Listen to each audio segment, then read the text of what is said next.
Hello and good afternoon. Welcome to today's Power Boost. How can we elevate our human experiences in order to create pleasant experiences? What is it that can we do? Not the common belief is that life happens outside of us, that someone or something is doing something, a place is looking, vibrating in a certain way, and that's what I feel, that's what I experience. So if we just go with what I see, what I hear, what I feel, we are very much dependent in terms of what I experience within my own self. I'm then very much dependent on what is happening on the outside. But an average human being, or as an average human being, we use our eyes, we use our ears, we use the sense organs of the body to perceive, to communicate, to experience the physical world, right? So if the scenery, if the experiences, the actions in the outer world are not that great, I see it, I think about it, I speak about it, I think more about it, I have feelings about it. So what will then my inner experience be?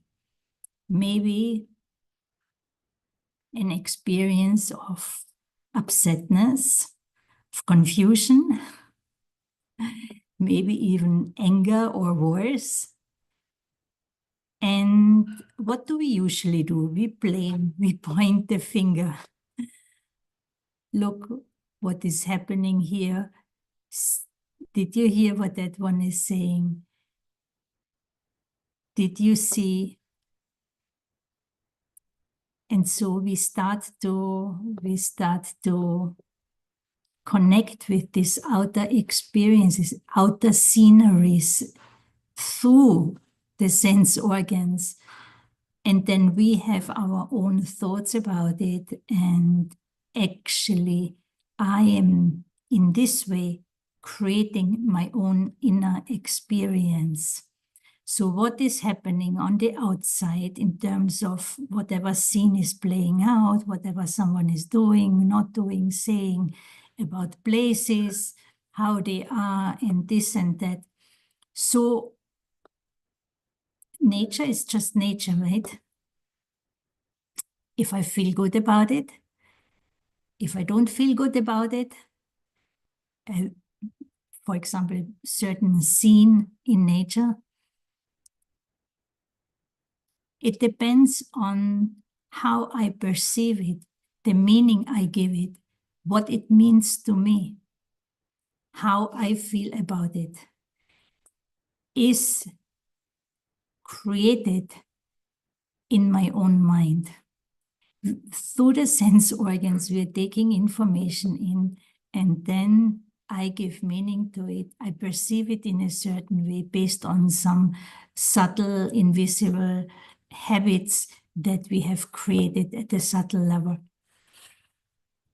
So what can we do in order to elevate our experiences? Because otherwise, if I don't take care, if I don't take charge of my own inner experiences, I'm like kind of totally dependent on my inner well-being is basically totally dependent on what is going on the outside, right? And we don't necessarily want that, especially at times where many supports that we used to cherish in the physical world are not necessarily that stable anymore or even around anymore.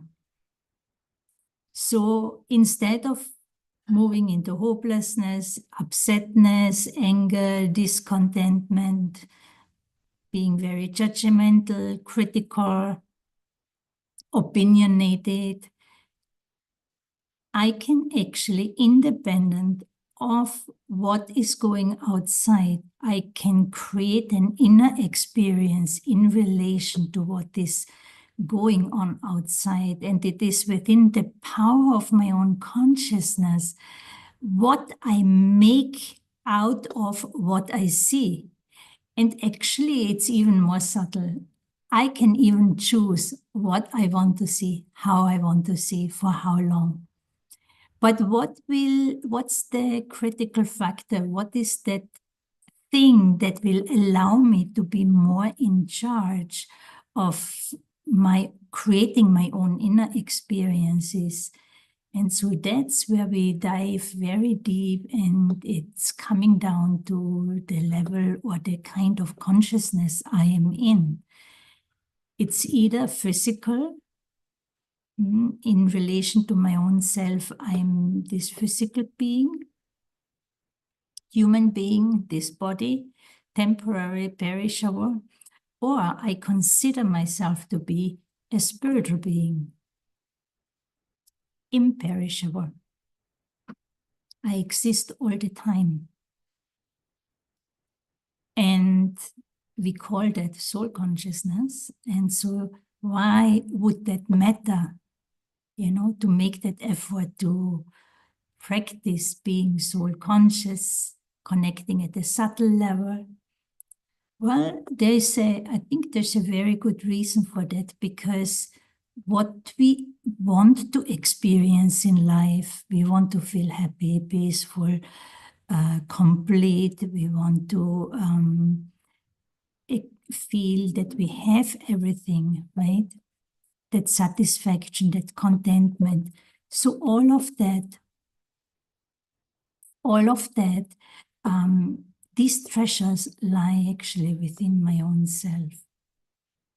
And when I'm in the awareness or in the consciousness of being this spiritual being, within my spiritual blueprint, there lies spiritual power, there lies all the goodness, happiness, peace, love. Now, these qualities are not just feelings that we experience, but they need to become my state of mind. And once I'm clear what is actually good and healthy for me, what is it that I want to experience, then when I relate to the world outside me, when I see something, I will always choose to connect to some things or something within each one that is of goodness, to something good within the being, in the scene. Because if I don't, then I'll actually cause a disturbance in my own mind, in my own heart, in my own feelings. I create that disturbance for myself. But then again, I blame the outside for what is happening within me. So to elevate my own experiences, how I experience my own self in relation to the world, how I experience myself in relation to the world, what is going on in the world, very much depends on my own level of consciousness and the choices I make. And that needs to be prepared. I need to tune into that. I need to remind myself about that before I actually do anything, before I interact. So instead of connecting and checking what's going on, how are the vibration, what's the atmosphere, what is this one doing, what's going on here, instead of doing all of that, I choose within myself how I want to relate. What is it that I want to bring to the to the outside, to the outer world. And then I interact on the basis of that. So these were just few thoughts that we can consider and maybe practice a little bit in order to create inner experiences that are independent of what is going on inside, outside. Another way you can look at it or call it is transform the negative into positive. So we will pause now and move into a meditation. So we sit comfortably and let the body sit quietly, and the weight of the body, let it drop into the chair. Feel the support of the chair carrying the body. And then I gradually bring the attention up to the center of the forehead. And then I turn within. I'm connecting inwardly. I start to look within. And so I use the third eye of knowledge, we call it, to look at my own inner world. And as I do so, I remind myself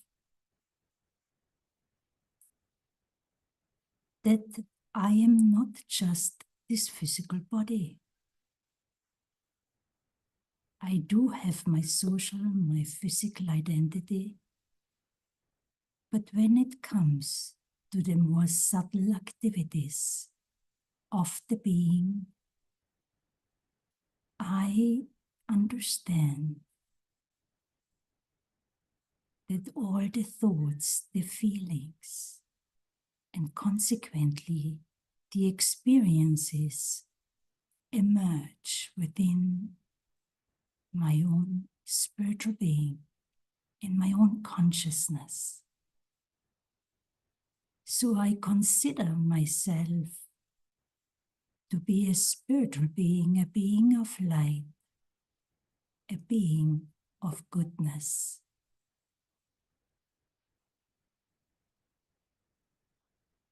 And I, the being, I'm present in this body. I'm using the body. And I have a very close relationship with this body. But I am distinct.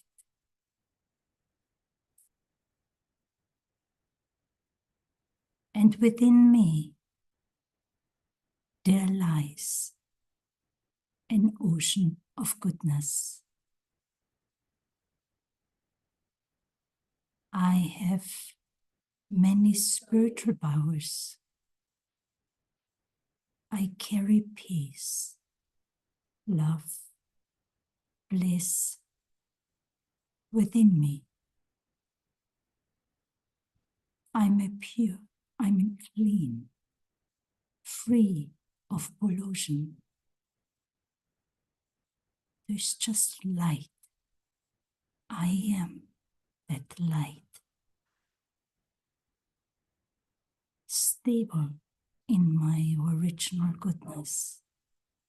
This is how I choose to look at myself. Even at times when my actions are less than elevated, less than uplifting.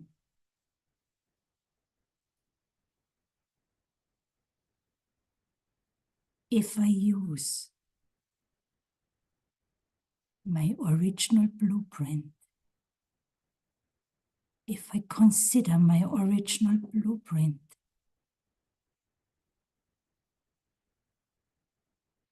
as my original state of being,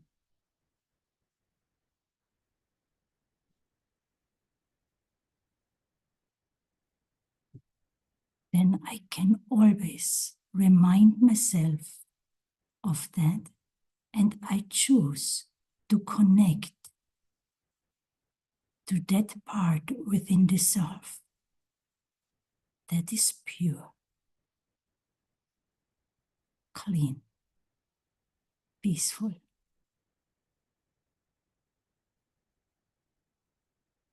Reminding myself of the innate goodness of the being allows me to create experiences of goodness for myself.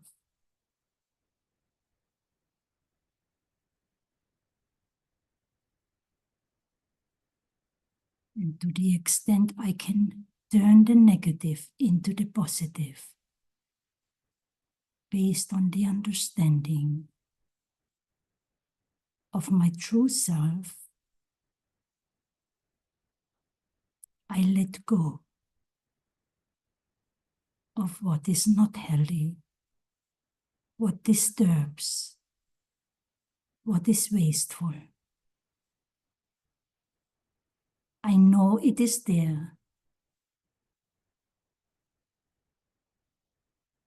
but I don't claim it to be mine.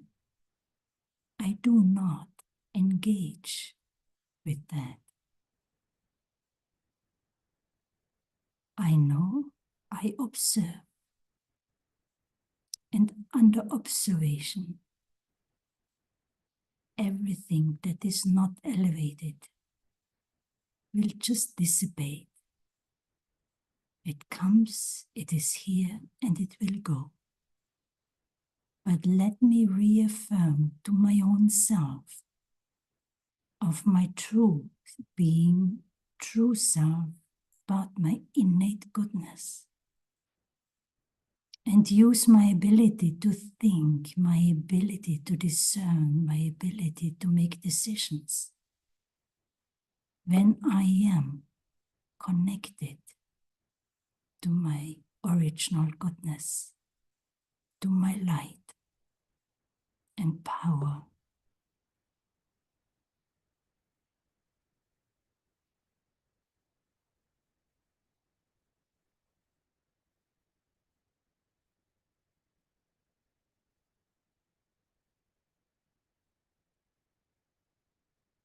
Om Shanti.